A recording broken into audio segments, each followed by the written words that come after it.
Mikono tena pamoja, tumpe Yesu makofi mazuri.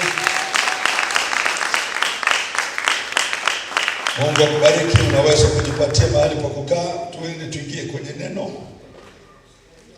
Ni jioni nyingine ya baraka sana, jioni ambayo Mungu ametupa kwa ajili ya kupokea mambo makubwa matukufu yaliyoandaliwa kwa ajili yetu. Haleluya. Sema amen.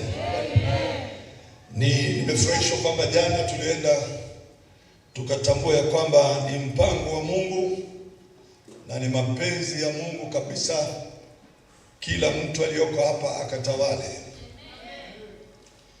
Utawala ni maisha ya kujitegemea yenye nguvu na mamlaka katika kunena na katika kutenda. Lolote unalolisikia moyoni na unalo tamani kulipokea, kulifanya, liko katika uwezo wa mtu anayetawala. Mtumwa hata angelitamani kula vizuri, anaweza asiweze kula vizuri. Mtumwa anapotamani hata kupata mahali pazuri pa kulala, anaweza asipate hata kama angefanya bidii na kuomba sana. Lakini ikifika roho ya Mungu, roho ya utawala inapoingia ndani ya mtu, humpa mtu mamlaka, humpa mtu nguvu ya kunena na kutenda na kuhukumu. Sema amen. Amen. Na hilo ndilo jambo la kipekee ambalo Mungu ameliachilia. Tunaishi katika ulimwengu ambao asilimia kubwa watu wanategemea nguvu za ulimwengu wa roho katika upande wa giza. Na Mkristo akiishi pasipo kutambua nafasi aliyonayo katika Kristo, mahali pa kutawala kwake atatawaliwa yeye.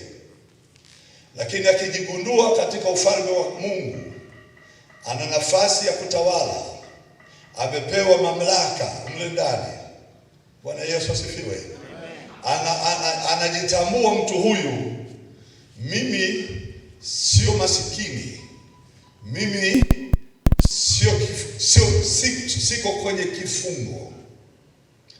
Maana Israeli alipokuwa utumwani Misri, hata wakila mlo mmoja wa siku moja, kwa mlo mmoja kwa siku, Israeli alikuwa naona ni muujiza kupata ule mlo mmoja kwa siku, na alikuwa anashukuru kwa sababu kwake ni muujiza ule mlo mmoja kwa siku. Unanisikia watu wa Mungu? Yes. Yule yupo chini ya covering ya roho ya slavery, utumwa. Mtumwa anashukuru anapopita kwenye mapito magumu na akatoka. Masikini yoyote anapopata kitu kidogo cha kumfurahisha moyo, uishi akitangaza ile siku nilifurahishwa, hawezi akaisahau. Lakini mfalme siku zote hana habari, anasema amepitia pabaya. Okay, kuna utofauti kati ya watu wanaitwa wafalme na watu wanaitwa watawala, kama wa viongozi wa nchi, kama marais. Hakuna mfalme anayeenda kuomba taifa lingine kopeshe pesa. Lakini viongozi wanaochaguliwa kwa mikono, kwa kura za watu, wanaongozwa na madeni makubwa katika mataifa ya wafalme.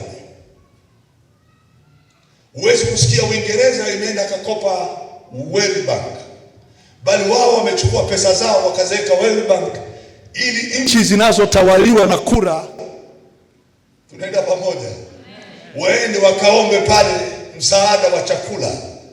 Mwaka huu hawajapata chakula, watu wanaweza kafana njaa. Wanaenda kuomba mikopo ya maendeleo ya kutengeneza barabara na miradi ya maji pamoja na afya. Lakini nchi za utawala wa kifalme kama nchi nyingine za Ulaya, ukioa msichana wa hiyo nchi, serikali inakupa pesa ili usimpeleke mtoto wao kwenye shida. Yaani unaoa mwanamke, serikali inakupa mshahara kwa kuoa. Muulize mwenzako, wewe umeolewa kwa madeni au kwa mshahara unapewa? Huku Tanzania kule Ulaya ukimpa dada wa watu mimba anayezaliwa katika nchi za kifalme, unampa dada, umemwoa, umempa mimba. Sasa dada wa watu anafanya kazi, labda yuko kwenye ofisi yoyote anafanya kazi, ile mimba ina mishahara miwili. Mwanamke yule mwenye mimba ana mshahara, mtoto aliyoko tumboni ana mshahara, wote wameenda kazini. Huku mwanamke atajua mwenyewe, hiyo mimba itoke isitoke, mshahara ni ule ule. Geuke jirani yako, mwambie tuko kwenye ufalme wa Mungu. Pigie Yesu makofi mazuri kabisa. Kama hautatambua kanuni za kifalme, utaishi kwa kanuni za kidemokrasia. Ufalme hauchaguliwi na kura za watu. Ufalme ni wa kuzaliwa. Tunaenda sawa sawa watu wa Mungu? Ufalme ni lineage. Amezaliwa na nani? Baba yake ni nani katika ufalme?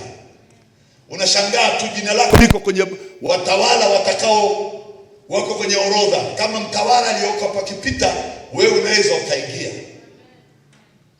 Na unakula, wananchi wote wa nchi ni wa kwako. Unanisikiliza tu?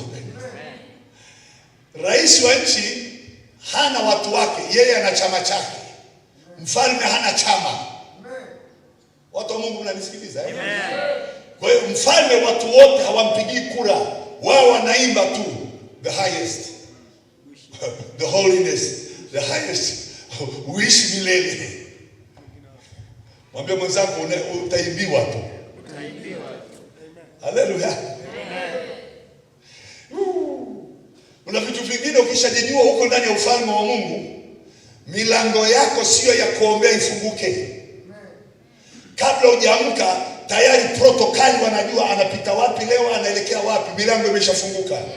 Malaika wameshatembea katikati ya mji, wameshasafisha njia yako, usije ukajikwaa mahali ukaumia, maana kuna mtawala anayetegemewa asije akajikwaa katika njia hiyo akipita. Sema amen. Geuke jirani yako, mwambie unaweza ukawa mfalme lakini hujajijua. Haleluya. Nina rafiki yangu mmoja, ni mchungaji, alikuwa na mke wake Uganda kule, akateremka hapa, tukampa nauli ya kuteremka South Africa. Akapita katika injili akajikuta ameingia kwenye moja ya falme za watu wa South Africa za Lesotho. Akampata binti kule, akafurahishwa sana na mahubiri. Akaulizwa umeoa? Akasema nikisema nimeoa tusipate hela. Akasema wala sijawahi kufikiria kuoa bado, namshukuru Mungu. Kumbe jamaa na mke na watoto 6 Uganda. Ikatangazwa uchumba mara moja, jamaa kabadilishwa mpaka na nguo. Unatengenezwa kuanzia asubuhi ufanane, usio kasimama na msichana wa ufalme ukatwaibisha. Harusi katengenezwa ikawa kubwa, lakini wakawa wanashangaa kila wakati anasema anaenda Uganda na anataka aende mwenyewe. Siku moja ikabidi wapelelezi waanze kutembea huko Uganda, anaendaga kwa nani? Kwa nini hataki kwenda na mke wake? Wakakuta huko kumbe anatoka kijijini na ana mke na watoto 6. Ikabidi huko Uganda asipande ndege kurudi kule South Africa, maana ameshaibisha kumbe naye familia. Sisi hatujapata ufalme kwa kudoji namna ile. Sisi tunao ufalme kwa kuzaliwa katika ufalme wa Mungu. Tumezaliwa humo ndani. Piga kelele, sema nimezaliwa humo ndani. Geuke jirani yako, mwambie tunafanana kama watu waliozaliwa katika ufalme mmoja. Sema amen. Ukiingia katika asili yako ya kiufalme, unaingia pia katika ofisi za utawala, wenye mamlaka, wenye uwezo, wenye nguvu katika kusema. Katika kufanya nini? Kusema. Yesu anasema tena msifikiri mtakayoyasema. Sema amen. Mahali pengine anasema mtawaambia mlima huu tung'oka. Yaani wewe una mamlaka mpaka unaweza kuambia mlima Meru nenda kakae na mlima Asambaa. Na anasema wala hapata kuwepo na lolote lisilowezekana kwenu. Kwa sababu una asilia ya ufalme ndani yako. Umezaliwa na asili ya ufalme. Umezaliwa na nguvu za kifalme. Una uwezo na mamlaka ya kiutawala. Geukia jirani yako mwambie, uwezo ndani yangu na mamlaka ni ya kuzaliwa. Amina, amina. Amen. Sema amen, amen. Amen. Na siku zote napenda niwaonyeshe Wakristo kwamba wanastahili waishi katika level ipi. Mimi sipendi kumwona Mkristo ni mwangaikaji na msotaji. Napenda kumwona anaishi kitawala, anakula kiufalme, anaongea kiufalme, anatembea kiufalme, anacheka kiufalme, acheki ovyo ovyo. Amen. Geukia jirani yako mwambie, usifungue meno haraka, watakudharau.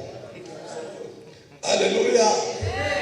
Ngoja nikuonyeshe sisi tulivyo wafalme. Amen. Sema amen, amen. Amen, amen. Bwana wa Mungu upo. Ninayo furaha kwamba walioko hapa ni watoto waliozaliwa katika ufalme. Hebu sema, nimezaliwa katika ufalme. Haleluya. Amen. Katika eneo lako la ufalme, chukua andiko hili la kwanza. Mathayo 6.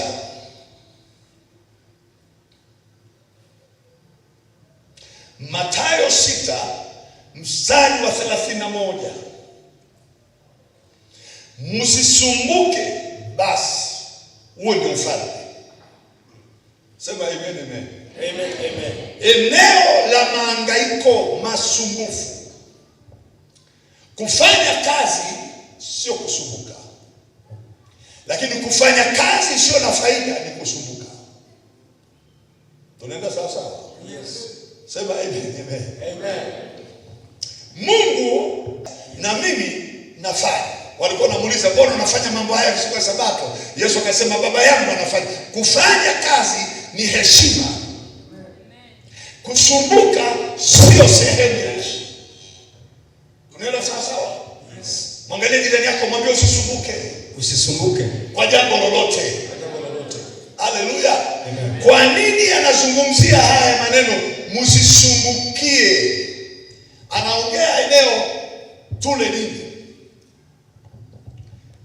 Tule nini? Yaani utawala wa kifalme haufikiri habari tule nini. Bwana Yesu asifiwe. Amen. Haufikiri habari ya ufalme tuvae nini. Eti maisha ya kula ni maisha ya maombi yangu. Mungu, naomba nibariki mwaka huu nisikose riziki. Mwambie mwenzako hayo sio maisha yako ya kuombea. Yaani hilo sio ombi. Hebu sema sio ombi. Sio ombi. Ukiishi kitumwa utashukuru kwenye eneo hilo. Ukipata shambani kwako hata gunia 5 za mahindi, utasema nimetoka mwaka huu sitasumbuka. Nimepata gunia 5. Unaona ni muujiza sana. Lakini inaweza ukaishi huna shamba, sema amen. Amen. Lakini wewe katika asili yako ya chakula sio tatizo chakula. Sio msoto wa kutafuta nini.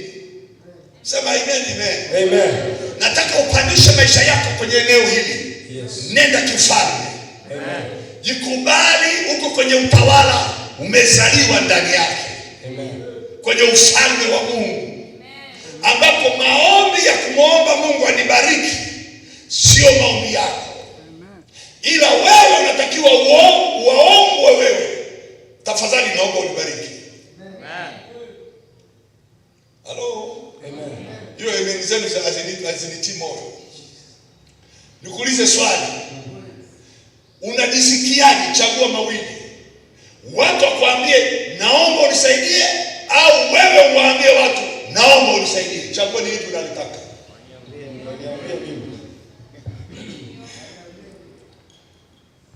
Tafadhali, mimi ni ndugu yako, naomba unikopee 50,000. Au wewe ndio wakopeshe watu 50,000. Ukiona hujawahi kuomba pesa, kushinda kiwango. Geukia jirani yako mwambie, wangapi wamekuomba kuanzia asubuhi?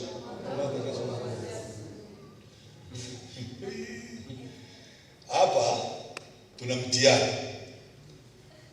Halo? Unajua iko hivi. Ukombozi wa kwanza wa Mkristo ni akili yake.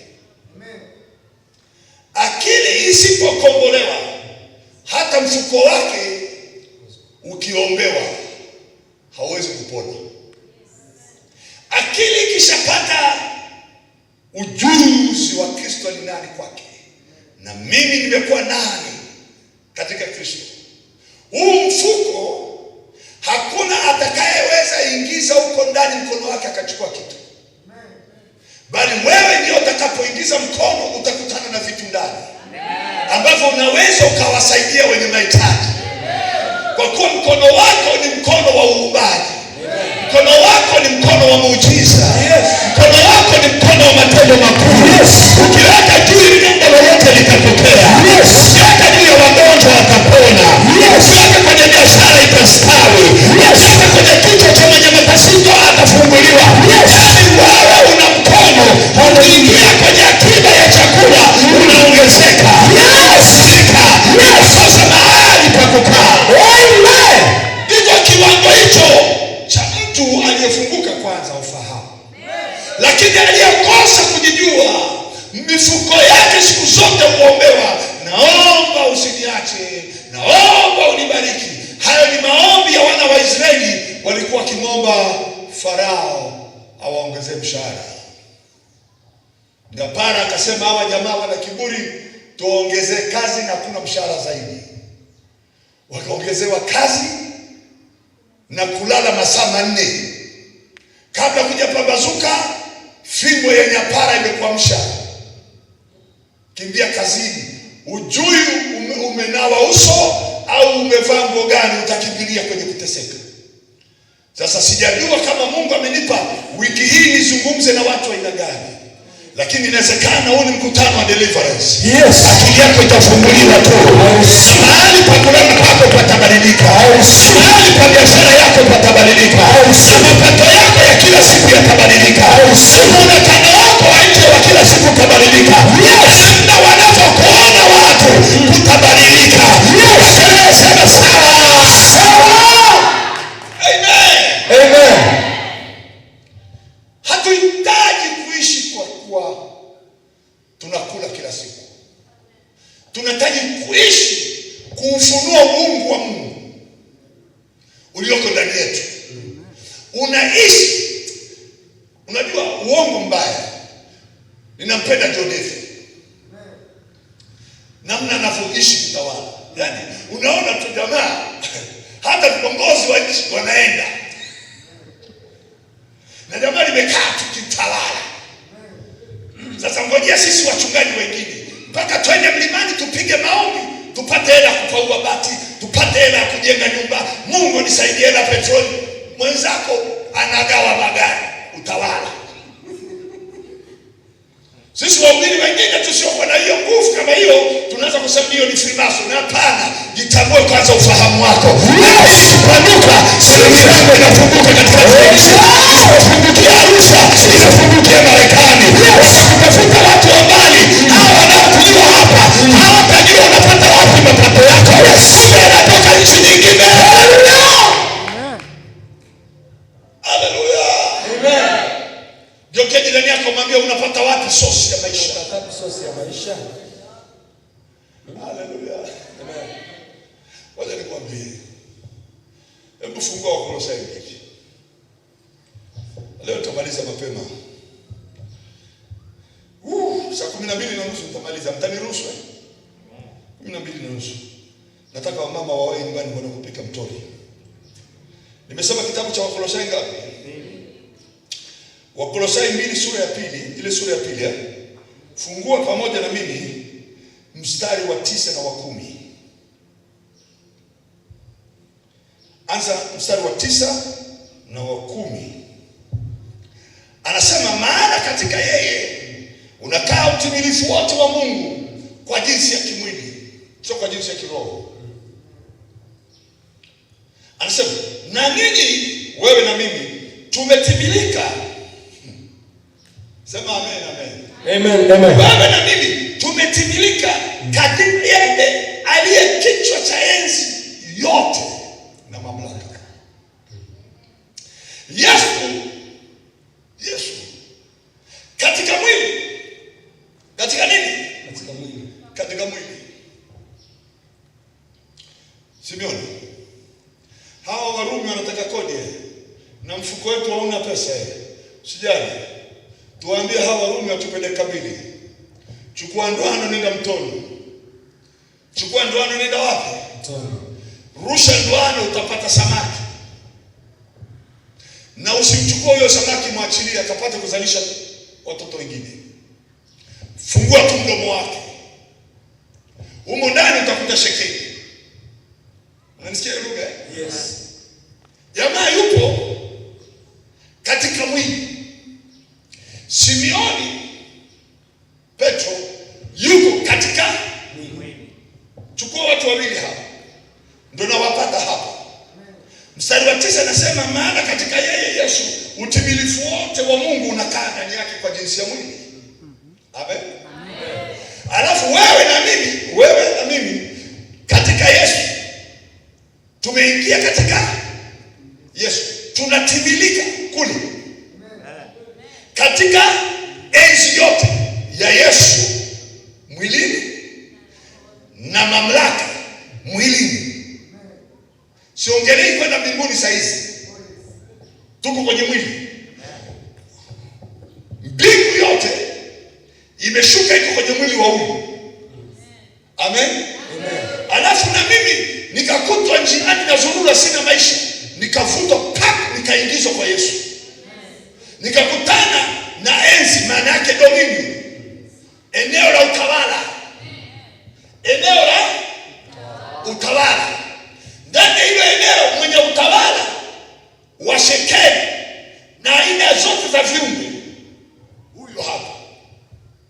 Kwa hiyo pesa haingojewi ikachukuliwa benki, kwake amewekeza kila mahali.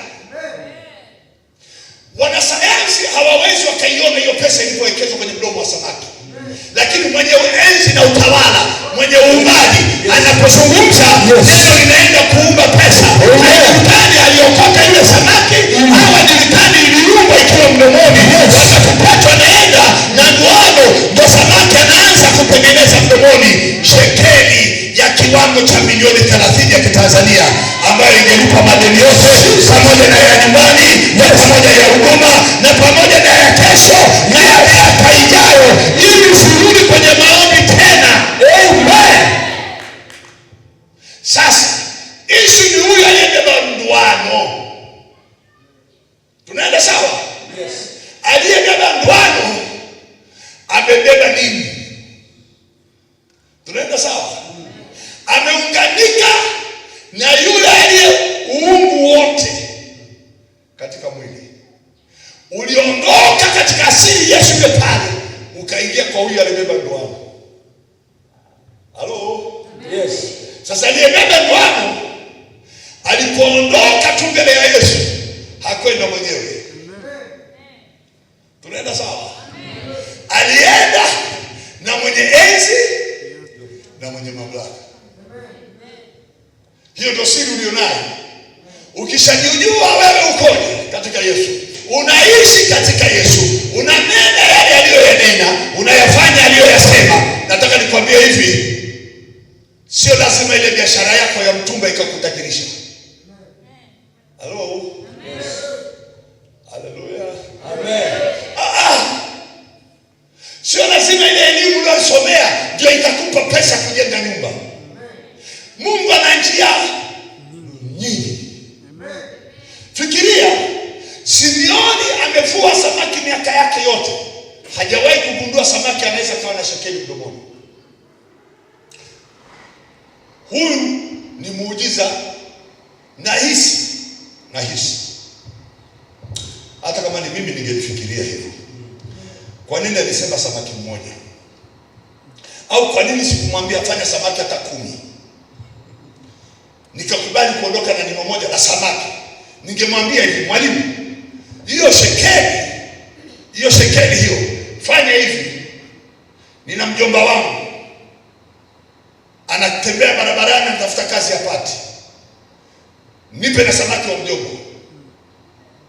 Yaani usitake kufanikiwa wewe ukamsahau aliyojua. Unajua yule wa nyumbani kwangu mwingine naye anasota, nataka upate shekeli inayotoka kwenye, sio soko la Kilombero unapofanyia kazi, lakini unaweza ukafungua biashara mahali pengine. Samaki wako wasio wa aina moja wasambaye kwenye huu mji. Ukienda asubuhi ukifungua hivi, iko shekeli kwenye midomo ya kazi yako. Ukiamka ukienda hivi, kuna kazi nyingine shekeli inatokea. Sema amen. Sasa kwa kuwa tumetindilika katika hili, aliye kichwa cha nchi yote na mamlaka, shida ilikuwa sio Yesu, shida ilikuwa ni Petro. Hakutaka kufungua samaki wengine. Hello? Yes. Nazungumza na mtu hapa. Amen. Wangapi wananielewa? Kidogo nione mkono. Nasema tena, kuna Mkristo ana mawazo ya ile kazi moja aliyonayo na kumshukuru Mungu amempa hiyo kazi, kana kwamba ndo the last provision. Ikifa hii sijui nitaenda wapi. Mungu nisaidie. Ngoja nikwambie, mimi na Wakristo nachunga kanisa, nawaambiaga wakati mwingine, hameni kanisa wote, alafu muone kama nitakuja kuwatafuta niwaombe sadaka mnitumie. Mtajua mimi siishi kama ninyi mnavyofikiria kwamba ni sadaka zenu zinanitunza. Hutausahau. Mimi sio Simioni Petro, nimfungue samaki huyu. Sahau. Halo? Injili nitaihubiri sana na Wakristo wameondoka. Wataniangalia hivi, mtabadilisha magari kila mwaka. Halo? Yes. Pata ufunuo unaokwambia. Amen. Pata ufunuo ninaokwambia. Amen. Nakwambia ukishapata ufunuo, utakuta ufunuo unaenda kutembea mahali pengine. Sio unaenda huku, roho yule roho aliyekuwa ndani ya Yesu, yule Baba, Mwana na Roho katika mwili, Mungu katika ukamilifu katika mwili, kumbe ameshahama na wewe, kivuli chako kinaenda mji mwingine, kinaandaa kazi nyingine. Unafikiri uko Arusha, kumbe Mungu ameshakuhamisha, amekupeleka Dodoma. Sasa biashara nyingine. Huyu ni Arusha yetondoka, kumbe uko Dar es Salaam. Haujui. Wale nikupe mfano mwingine. Mko vizuri? Yes. Jokea jirani yako muulize uko vizuri? Na namshukuru Mungu tuko watu wa kiwango vizuri hapa. Yule asiyekuwepo hapa sio bahati yake. Anayenisikiliza hapa atatoka na huu kwako. Yesu anamaliza mkutano, anaingia kwenye chombo boti, anavuka kwenda bahari upande wa pili, anaenda kwenye mission ya mtu huyu aliyefungwa na mashetani majini. Sawa sawa? Yes. Akifungwa na minyororo anaikata, analala makaburini, anapiga kelele, akijikatakata kwa mawe, na hakuna mtu yeyote aliyeweza kumfanya afunguke. Mwamba anakuja, anavuka bahari, anaenda kwa ajili ya mtu mmoja. Huyo mmoja huyo sio wa kawaida. Huyo mmoja huyo mashetani yote yalipatana na wafanyabiashara wa mji. Unanisikia hizo watu? Yes. Mashetani yote yakajua, nyinyi mnataka utajiri, mnataka kufanikiwa, fanyeni vyovyote. Kuna yule jamaa pale, mkitufanya tuingie pale, mkatoa dhabihu na sadaka ya damu ya wanyama wa aina hii na hii, sisi tutapata uwezo wa kumwingia huyu mtu. Na tukimwingia huyu mtu, kazi za utajiri ulioko ndani ya huyu mtu tutazihamisha tukiwa mle ndani ya huyu mtu, na tutawapa nini? Unamsikiliza je watu? Yes. Sikiliza kitu kidogo hichi, kitakusaidia. Kwa hiyo matajiri wa mji wakakubaliana na ulimwengu wa kishetani, wakaamua lolote liwalo, tunataka hizo nguvu zilizoko ndani ya huyu mtu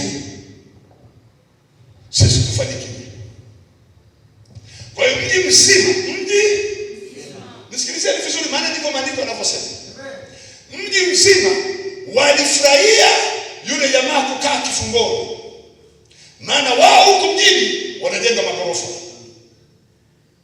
Unanisikiliza hiyo lugha? Huyu jamaa anaendelea kuteseka na mashetani zaidi ya 10,000 sijui legion, waliochukua vitu vizuri vya Mungu vilivyowekwa ndani ya huyu mtu, wakapewa watu wengine, na hao watu wakastawi, wakatajirika. Yesu akaona hiyo, akasema huyu mtu ni wa thamani kwangu. Unanisikia lugha? Yes.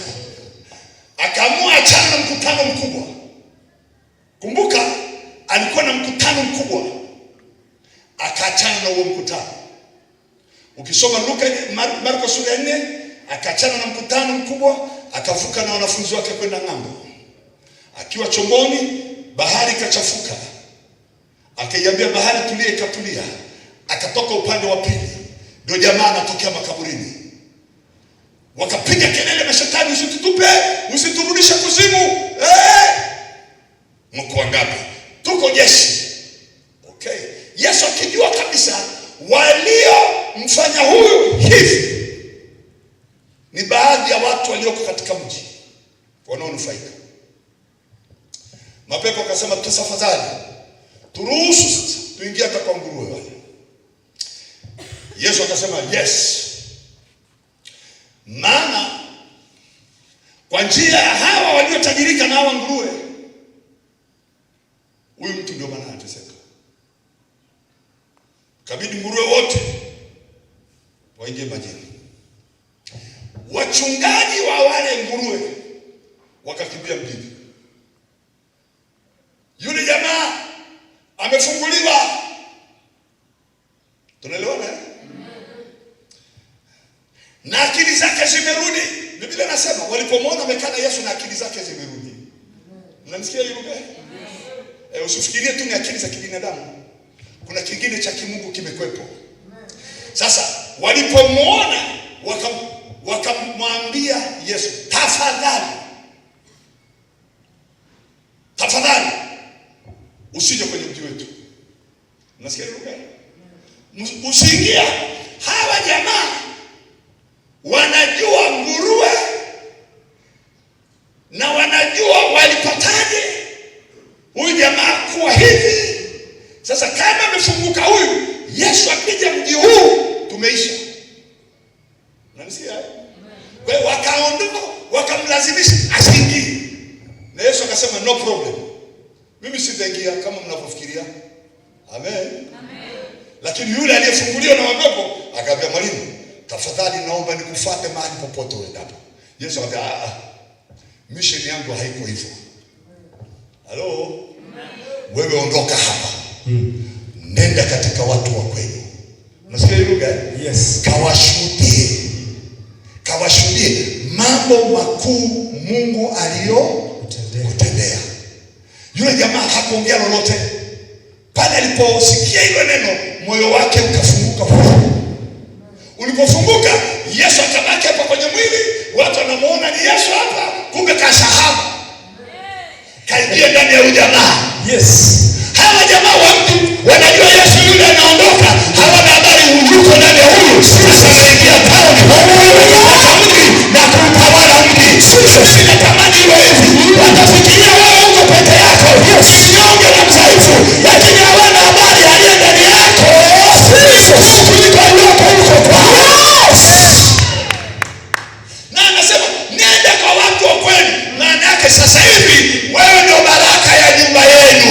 Kwa wazazi wako hawatalala njaa, ndugu zako hawatateseka, jirani zako hawatapata tabu, watoto wa ndugu zako hawatakosa tabu. Sema mimi sawa. Sawa. Sasa familia ya huyu jamaa ndio familia iliyokuwa ya mwisho kule Genesareti. Mnapigwa na umaskini mpaka watoto wakienda shuleni, walimu wanajua hii ni familia ya kina fulani. Sasa ngoja, mwanaume ameingia mjini. Na mimi naona huyu mtu aliyefunguliwa hapa atatoka hapa na mazingira ya nyumbani kwake yatabadilika. Na watu waliomdharau watashangaa. Amekujaje huyu? Hana minyororo aliyofungwa zamani, hana tena ile alama ya kuharibiwa na kukaa katika hali ya utupu na kuteswa na mashetani. Ngoja nikwambie, unaondoka ukiwa full amri, umejaa silaha zote, una nguvu zote, una mamlaka yote, una uwezo wote. Piga kelele, sema amen. Wangapi wamenielewa? Wow, huyu Mungu ni ajabu. Sema amen. Amen. Unajua wewe unajifikiria hivyo kibinadamu, nitaanzaje? Itawezekanaje? Haleluya. Yes. Inafikaga mahali, Bwana Yesu asifiwe. Sitaki kushuhudia mengi, lakini itafika mahali utaona mbingu ikifanya kazi kwa niaba yako. Wewe badala ya kufanya hivi kwa mateso, utakuta tu kila kilichotakiwa moyoni mwako kitokee, kinaanza kutokea tu chenyewe. Sasa naturally tu, kwa namna ya pekee sana. Connection za ajabu ajabu. Watu wanatokea wanakusikiliza, watu wanatokea wanakupa njia, watu wanatokea wanakukutanisha na wengine. Unashindwa kuelewa nani amenitambulisha kwa huyu. Mmoja akaniambia, mtumishi, tafadhali niombee. Kiongozi wangu kazini kule ananisumbua, siwezi kwenda Jumapili kanisani. Tena mimi ni mzee wa kanisa, na wakati mwingine mimi nasimamiaga idara ya pesa na maendeleo ya kanisa, lakini siwezi kwenda kanisani kwa sababu kiongozi wangu katika ajira yuko serikalini, anasema kazi hakuna kupumzika mpaka Jumapili. Nikamwambia sio kuombewa, ili si swala la kuombewa. Tunamfukuza kazi au tunamwamisha? Akasema, mtumishi, yani vyovyote Mungu atakavyotaka. Kaambia sio Mungu. Mungu ameshatupa sisi tayari. Yani utimilifu wote wa Mungu kwa katika mwili wa Yesu. Yes. Alafu mimi tena nimetimilika huko ndani. Nitatokea. Yani nikitokea hivi, tayari ulimwengu huo wa huko mbele umeshajua kuna mtu ametokea hapa. Amen. Sema amen, amen. Amen, amen. Nikamwambia yule bwana, nenda. Yule bwana nimemfukuza kazi. Amen. Sawa mtumishi, niombe basi. Maombi tena. Maombi tena. Yaani kuna mtu mpaka umuombee ndio atajua Mungu amesikia. Sasa nikwambia, mimi naishi kitawala. Amen. Kifalme. Amen. Ongea na wewe, sema naishi kifalme. Naishi kifalme. Nawaambia mbele ya Mungu, yule bwana anaendesha gari yake anarudi ofisini bio, asija akasikika amechelewa. Anafika ofisini, anaambiwa umesikiliza habari? Jamaa kwa katumbuliwa. Nani? Bosi. Katumbuliwa yeye. Imekwaje? Rais kampiga chini. Yaani tunamaliza masaa haya mawili, jamaa ameshapelekwa kwenye news, hayuko ofisini. Rais yuko kwenye gari anaenda mahali, Roy anamwambia tumbua, anaangalia kutumbua na muone yupi. Yaani unaamuru fikra ya rais imuone adui yako imfukuze kazi. Sio hivyo unavyotangaza. Sio kusumbua mahali. Tayari nimelituma neno hili. Sasa siwe mahali alipo. Sasa jina la Yesu sema amen. Tukiishi kitawala, tunaingiza mawazo ndani ya watu yenye maamuzi mazito. Amen. Hata mfalme baadaye anakuja kujiuliza, nimemtumbua yule jamaa. Iko siku moja, huyo mtu baada ya kutolewa yule mtu kazini, nikapiga mikutano yangu, nikarudi mahali. Akanipigia simu, uko wapi mtumishi wangu? Nikamwambia niko mahali na kunywa kahawa. Nakuja hapa sasa hivi baba. Kaambia karibu. Nikaona mtu ameingia huyu hapa. Baba, bwana asifiwe. Shalom baba, shalom. Baba, tangu siku ile jamaa ameondolewa kazini, sasa hivi ni mwezi mmoja, ile ofisi haina mtu. Naomba niombe baba, ile ofisi mimi nikae. Nikamwambia kuna maombi, ile ofisi ni yako. Rudi utakutana na habari, tayari ile ofisi ni yako. Sasa sote mbele ya Mungu, anapigiwa simu akati anaendesha gari. Uko wapi? Rais ameshakutangaza wewe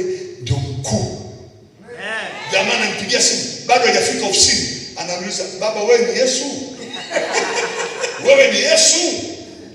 Ngoja nikwambie, sitaki ujidharau mahali. Tunatakiwa ionekane kwamba wewe ni nani. Sisi yake Kristo, na sisi tumetimilika katika yeye aliye kichwa cha enzi yote na mamlaka. Yes. Akafika ofisini, akakuta furushi la maua. Barua imeletwa kwenye ofisi yake kwamba wewe utashika hiyo ofisi kuanzia sasa mpaka atakapopatikana mtu mwingine. Ameshika hiyo ofisi mpaka kiongozi yule wa nchi alipoondoka. Akaja kiongozi mwingine. Huyu mwingine akampiga nje kwanza, akampeleka mbali. Siku moja akampigia simu, uko wapi? Akaniambia nimehamishwa bwana, niko mkoa mwingine siku hizi. Na mimi natamani nirudi kule kule. Nikamwambia umehamishwa? Haiwezekani. Kuanzia sasa utatoa taarifa urudi. Yaani naongea na hivi, ananipigia simu ananiambia, baba unajua baada ya kuongea na wewe siku mbili zilizofuata nimehamishwa tena, nimerudi kwenye ile ofisi yangu. Sasa na leo yuko hapo hapo. Amen. Nataka tuishi kitawala. Yes. Sema kwa sauti, lazima niishi kitawala. Lazima niishi kitawala. Nakumbuka nilikuwa kwenye nchi ya demokrasia ya Kongo, niliwashuhudia hapa labda zamani. Nikasema hivi, miaka ile ya nyuma wakati serikali ya demokrasia ya Kongo Mashariki ilichukuliwa na M23, hao waliokolewa mara ya pili, hao wameingia 72nd time. Mara ya kwanza walichukua ile nchi pia. Na mimi naenda pale, ndio utawala wao upo. Utawala wao. Alafu ndio mabodyguard wao. Serikali nzima mpaka magavana, wabunge wote wanafuatana na mimi kwenye mkutano kila siku. Sasa niko kwenye mkutano wa watu zaidi ya 15,000 kanisa moja.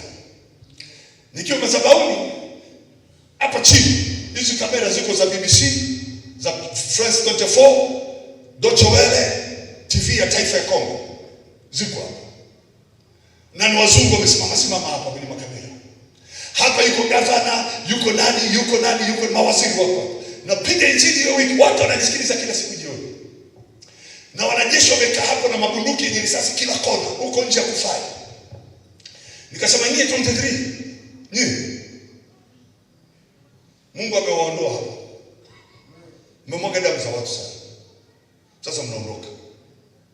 Haitafika mwezi wa 12 hamtabaki hapo. Mkutano mzima ukanyamaza kimya. Subutu upige makofi kama utatoka kwenye mkutano. Kwa kila mtu amenyamaza, wachungaji wote wamenyamaza, wako wamenyamaza kimya. Huyu jamaa anajua anaongea na nani. Mimi sijui. Siko katika mwili, siko katika roho, lakini najua kwamba nimevaa mamlaka. Amen. Tunaenda sawa sawa? Yes. Nimeshatoa taarifa mpaka mwezi wa 12 hampo hapo. Nilipotoka hapo, kumbe kwenye news niko live. Nabii huyu akatangaza kwamba M23 wataondoka mwezi wa 12, na wakati huu tunakwenda kutoka kwa mkutano tukiongozana na nabii huyu. Sasa sina habari, kwenye television yote inalala, wale ma NGO ma expert wazungu wale wanalala pale. Nafika kwa hotelini, wanaonisindikiza na msafara wangu ni maaskari wa M23. Omijao mbele na nyuma. Pisha nabii anapita, mimi siemu sindikizwa vizuri ndio hiyo. Yaani saa nyingine unatakiwa uende mahali usindikizwe sawa sawa. Inaleta raha nyingine, kutembea kama machinga saa nyingine na shida kabisa. Unatembea kifarafara tu barabarani, kumbe ni mtu mkubwa wa Mungu umejificha hapo. Haleluya. Sema amen amen. Amen. Yaani unatembea mfalme alafu unasaga soli mpaka watu wanakuuliza, mama ntilie njoo basi kwangu huku, unasema wewe ni hata kama mama ntilie huyo hapo. Yaani unatesa watu huko barabarani. Mfalme anatembea kwa miguu. Wanapata shida kukuangalia kila siku. Mwisho niko nimeingia hotelini. Wazungu wanakimbia na masanduku wanaondoka. Mwenye hoteli ananiambia, sasa wewe bwana, sikiza taarifa habari. Wameona kwamba unasema hawa jamaa wataondoka hapa mwezi wa 12. Nikaangalia taarifa habari. Na mimi niko kwenye taarifa habari. Nikafurahi kwamba niko kwenye news. Wote wanapatikana watu kwenye news wamekaa tu barabarani. Wacha Mungu akupeleke kwenye vyombo vya habari katika jina la Yesu. Uonekane na watu wakikaa kwenye meza zao. Sikilize unaongea nini? Sema amen. Amen. Amna wageni wanalala tena. Wanaogopa kwamba watavamiwa usiku na majeshi ya 23 watawaua. Mimi nimelala pale, mlinzi wa kwanza mlangoni, mzee mwingine yuko kwenye geti na bunduki wananilinda. Kesho tena nikachukuliwa nikapelekwa. Kila siku napelekwa. Nikaondoka vizuri. Hawana shida na mimi, ndio mtu walikuwa wazuri kabisa. Yaani kama wao ndio wanaongeza upendo na huko nimeshawaambia hamtakuwepo. Haikupita na wiki baada ya kuondoka, maneno yangu yakaenda kwenye ulimwengu wa roho, yakaingia kwenye ofisi ya United Nations, Umoja wa Mataifa. Wakakaa baraza la usalama, wakaitisha kikao cha dharura tujadili kuhusu demokrasia ya Kongo. Alafu wakasema tupeleke majeshi ya nchi ya Malawi, Tanzania na South Africa. Mimi naongea huku, alafu kule watu wanaingiziwa kwenye ndoto, amka mtangaza kikao haraka. Kikao kinatangazwa kwa sababu mimi naongea huku. Yes. Na mimi nataka uelewe, tutakapoongea barabara za mji huu zitatambua wewe ni nani. Kila majengo ya mji huu yatajua wewe ni nani. Kila kiunga cha mji huu kitajua wewe ni nani. Lazima watambue anapotamka mtawala, kila kiunga lazima kijue mfalme ameongea. Yes. Sema amen. Ili nifurahisha. Unasikia baraza la usalama limeweka kikao, limesema tupeleke majeshi kwa ajili ya kulinda amani katika ile nchi. Wakapeleka wa Tanzania, Malawi na South Africa. Baada ya muda wakiwa kule, wakaanza kupigana na Tanzania. Kama mshakumbuka, wakaleteana shida na askari wa Tanzania, wakaanza kupigwa. Sasa wakaondolewa, wakakimbizwa Uganda. Hivyo mtu akaondoka kabla ya Desemba. Wachungaji wakaanza kupiga simu, tumishi, wewe uko nabii mkubwa sana ya Mungu. Nikasema hata nabii mkubwa, nabii mkubwa ni nini? Walisema na imekuwa. Nikasema yes, inatakiwa tuzungumze, tufikie mahali hatuzungumzi tu kama watoto au kama watu. Tunazungumza katika level yetu, tunazungumza katika upako wetu, tunazungumza katika mamlaka. Maana ametukubilisha, tuko ndani yake, tunatokea, tunaenda. Sasa tunaenda wenyewe, ameingia ndani yetu, tunaenda naye. Hawajui kama yuko ndani yako, hawatajua mpaka wasikie umesema. Yes. Mpaka wasikie umesema. Haleluya. Amen. Siku ile najenga ile kanisa la pale Kisongo. Baba yetu mmoja mshalala katika Kristo, mzee. Kaambia baba, nataka uje uniwekee jiwe la msingi kanisani. Tunataka kwanza ujenzi wa kanisa. Kwa hiyo tunatamani uje utuwekee jiwe la msingi. Akasema no problem. Akaja na timu kubwa sana. Wengi tu watu wakaja wakimsikiliza askofu. Kila mmoja ana bahasha na sadaka yake kwenda kuchangia. Tumishi wa Mungu anaenda kuanza kujenga. Nilikuwa na jengo langu la mabati, nilikuwa nimechoka. Sasa nikaamua nijenge. Unajua unaweza ukaamua kuishi kwa bati au kaamua kuondoka ukajenga. Sasa hiyo ni wewe unaamua. Na nashukuru hapa tayari umeshaamua. Amen.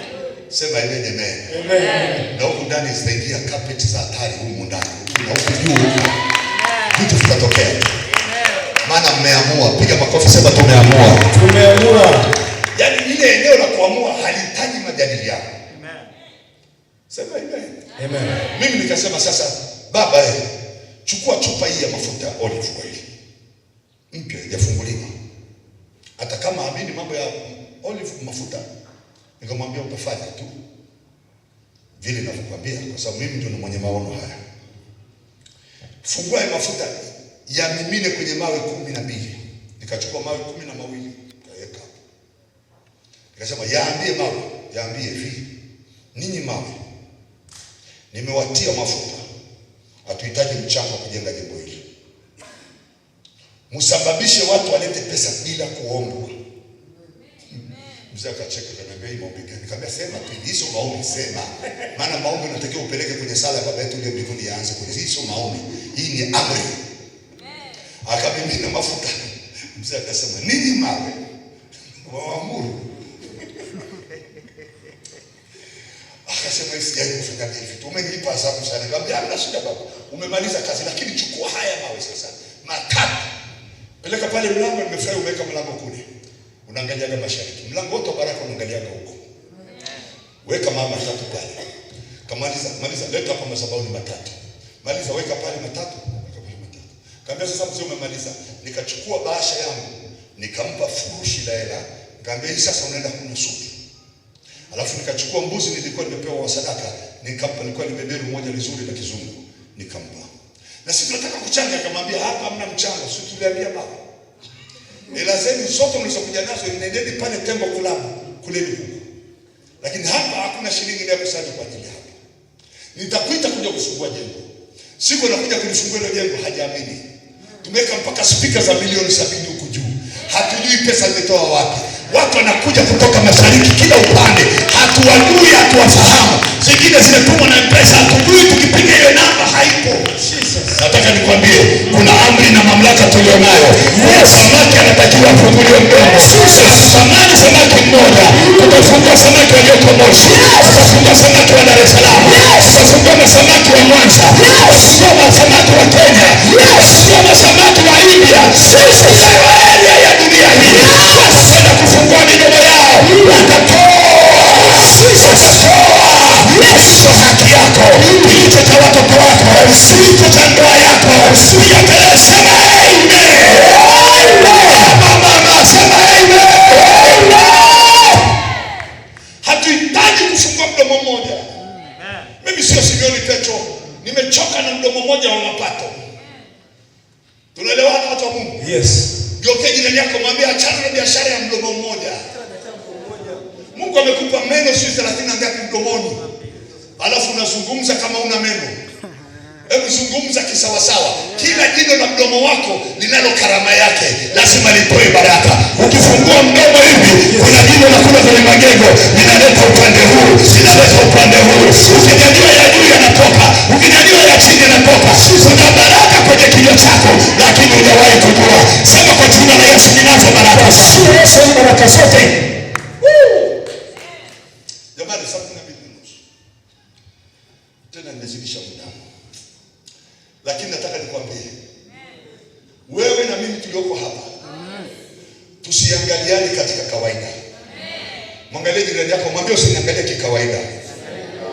Tusitazamane kwa sababu hatujakaa vizuri ukaniona sawa sawa. Sasa leo ndio siku yangu inaanza leo. Kila kitu ambacho nilikitamani kinaanza kutokea sasa. Baraka zile nilizozitafuta zamani kuanzia sasa zimeshaanza kutokea. Zimeanza kuonekana. Piga kelele sema amen. Amen. Nampenda Yesu alisema maneno haya. Alisema maneno haya pale katika kitabu cha Mathayo 6. Msifikiri mtakula nini, mtakunywa nini, mtavaa nini. Hayo mataifa kazi yao ni kutesekea hayo. Lakini ninyi sasa hivi pambana, hakikisha ufalme wa Mungu nao. Alafu kisha upata mle ndani kuna kitu inaitwa haki yake. Yaani ng'ang'ana ukiingia kwenye ufalme wa Mungu, usikae backbench. Tunaelewana eh? Kwa mfano siku ile mikate ilipokuwa inamwagiwa pale kwenye ile shamba, Yesu aliwaambia ketisheni watu kwenye majani. Wale jamaa wa viti vya mbele wale ndio walianza kuona muujiza. Wale wa kule nyuma walikula lakini hawajui muujiza umetokea wapi. Tunaenda sawa sawa. Walimuona jamaa mwenye kapu tu. Kiwanda kikatengenezwa haraka mbinguni. Kikaproduce mikate. Wakatoka malaika kutoka mbinguni. Wana makontena ya mikate. Watu hawaoni kuna kontena zimeshuka. Kikapu hiki kikitolewa mkate mmoja zinaingizwa zingine 10. Yaani jamaa anabeba mkate kikapu kugawa, anasema jamani nisaidieni maana ni nzito. Na mimi natamani iwe hivi. Hautatembea katika eneo la baraka umeshika mkononi mwako kitu kimoja kinachoenda kufungua. Kila kikitoka kimoja kinaongezeka 10. Kila kikitoka kimoja kinaongezeka 10. Nataka hao malaika wanaotenda hiyo kazi kama tumekamilika katika yeye, kila mkono wako ukishika kitu kimoja lazima izalishe nyingine 10. Izalishe tena na kazi nyingine. Izalishe na baraka mahali pengine. Ukimwekea mtu mmoja mkono, baraka ile haitaishi kwa yule. Itaenda kwa mtu mwingine pia. Utaenda kwa mtu mwingine kelele, sema hiyo ni sawa sawa. Hiyo ni sawa sawa. Haleluya. Amen. Simama kwa miguu yako pale ulipo. Weka mkono mmoja kwa kifua, sema maneno haya. Sema katika wewe Yesu. Katika wewe Yesu. Nimetimilika. Nimetimilika. Katika mamlaka yote. Katika mamlaka yote. Na uweza. Na uweza. Na nguvu. Na nguvu. Za kusema. Za kusema. Na kutenda. Na kutenda. Katika mambo yote. Katika mambo yote. Ikiwa mwilini. Ikiwa mwilini. Ikiwa katika afya hii. Ikiwa katika afya hii. Kuanzia leo. Kuanzia leo. Mdomo wangu. Mdomo wangu. Hautakuwa mtupu. Hautakuwa mtupu. Utazalisha. Utazalisha. Utapenda.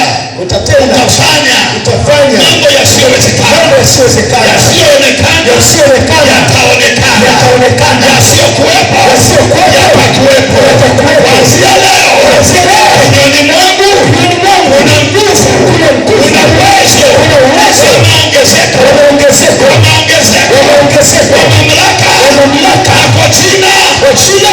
Yesu Kristo. Yesu Kristo. Amen. Shangilia Yesu kwa makofi mazuri. Mungu awabariki. Natamani kesho usikose ita mwingine tutakapoendelea, maana mambo haya yanaenda vizuri. Nitakachilia huo upako wa ufalme kuanzia kesho. Mungu akubariki. Karibu man of God. Mimi nimemaliza.